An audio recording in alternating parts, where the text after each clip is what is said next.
दोस्तों, जय जवान जय किसान। काफ़ी समय बाद मैं कैमरे के सामने आया हूँ क्योंकि मैं कुछ ज़रूरी सर्वे कर रहा था और इसी कारण आप तक मैं ज़रूरी जानकारियाँ नहीं पहुँचा सका। दोस्तों, इस वक़्त धान की रोपाई शुरू हो चुकी है। ये खरीफ की मुख्य फसल है और गवर्नमेंट की जो योजनाएँ हैं, वो किसानों को लूटने के लिए है। किसानों को लाभ पहुँचाने वाली कोई भी योजना मुझे नहीं दिखाई दे रही है।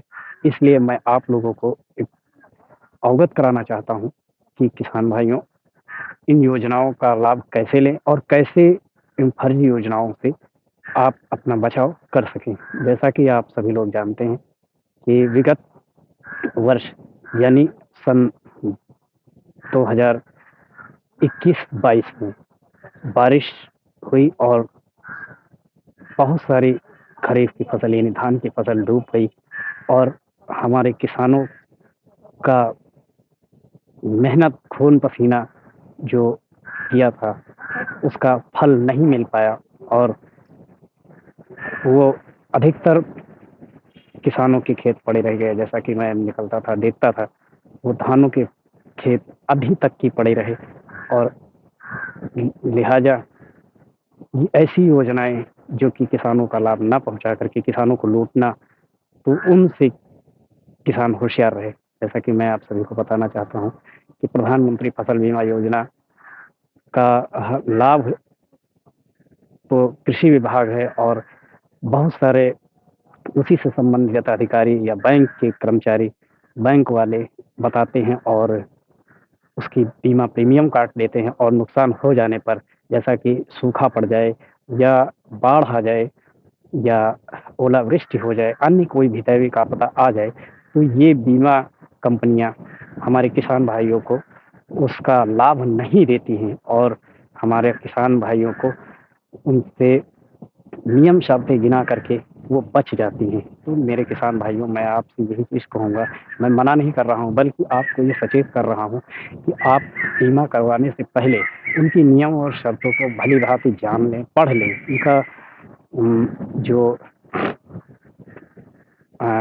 मैनुअल है वो आप अगर पढ़ लेंगे तो वो आपको सोचेंगे कि किसमें क्या हमारा लाभ है, क्या नुकसान है। तो उससे आप जो है नुकसान से आप बच सकते हैं। वैसे तो कंपनियाँ ये बताती हैं कि आपका अगर नुकसान होगा, कंपनी हमारी आपने बीमा प्रीमियम जमा किया, भी हमारी कंपनी आपका पूरा का पूरा नुकसान भरपाई करेगी, परंतु ऐसा नहीं हो पाता है। मैंने लास्ट ईयर जो है, जो भारी बारिश से जो धान की फसल बर्बाद हुई, उसके बारे में मैंने लिखा पढ़ी भी किया, लेकिन कोई भी रिज़ल्ट सामने नहीं आया, जो कि कोई लाभ पहुँचा सके। ऐसा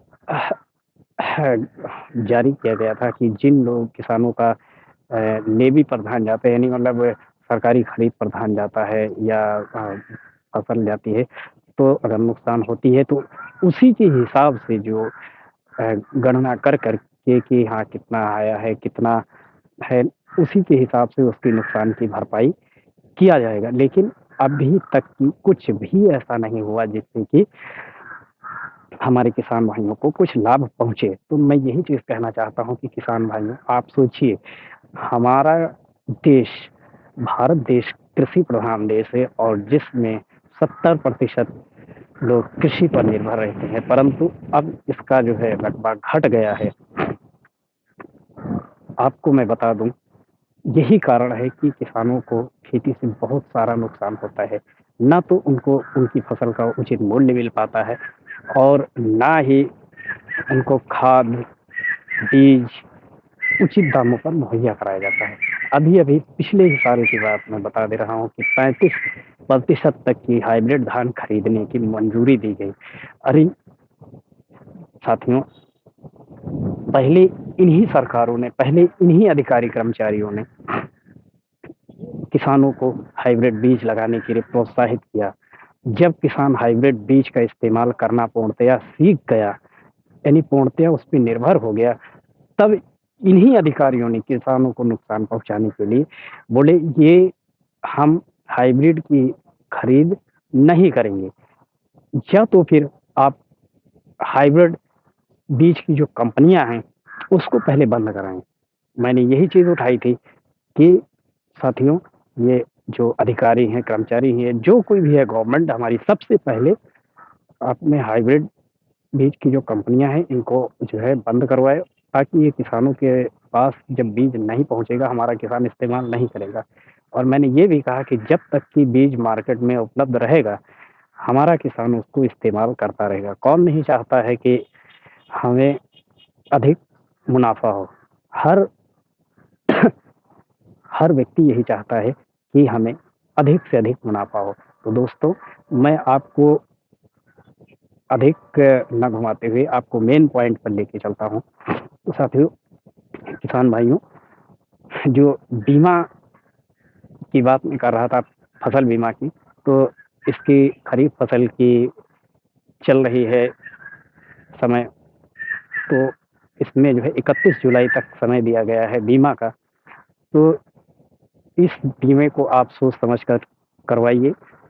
जो हमारे किसान भाई किसान क्रेडिट कार्ड धारक हैं, तो इन लोगों हमें बीमा प्रीमियम पहले से ही काट ली जाती है और मौके पर उसका भुगतान नहीं किया जाता है, और बैंकें चक्रवृद्धि कंपाउंड इंटरेस्ट लेती हैं, इससे कि हमारे किसानों को नुकसान होता है। अगर ये हमसे बीमा प्रीमियम लेती हैं, काटती हैं, तो नुकसान होने पर उसका भुगतान अवश्य करना चाहिए, जो कि ये ना तो बीमा प्रीमियम काटने वाली कंपनियां, ना तो बैंकें, और ना तो ये कृषि विभाग के अधिकारी जो आला अधिकारीगण बैठे हुए हैं, ये इस चीज़ को ना तो संज्ञान लेते हैं और ना तो इस पर कोई चर्चा करते हैं।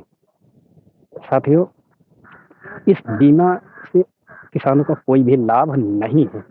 ऐसे ही रहा तो किसानों से ये लूटते रहेंगे। आप जोड़िए कि हमारे देश में कितने करोड़ किसान हैं, और इन सब में जो बीमा प्रीमियम काटते हैं तो इन कंपनियों का कितना लाभ होता है, और यही कंपनियां हमारे से पैसा लूटती हैं और लूट करके ये कंपनियां भाग जाती हैं। तो दोस्तों, मैं यही चीज़ चाहूँगा कि आप अपनी मर्ज़ी से बीमा करवाएँ, लेकिन वैसे इसका कोई लाभ नहीं है, तो लिहाज़ा आप इसको ना करवाएँ तो बेहतर रहेगा।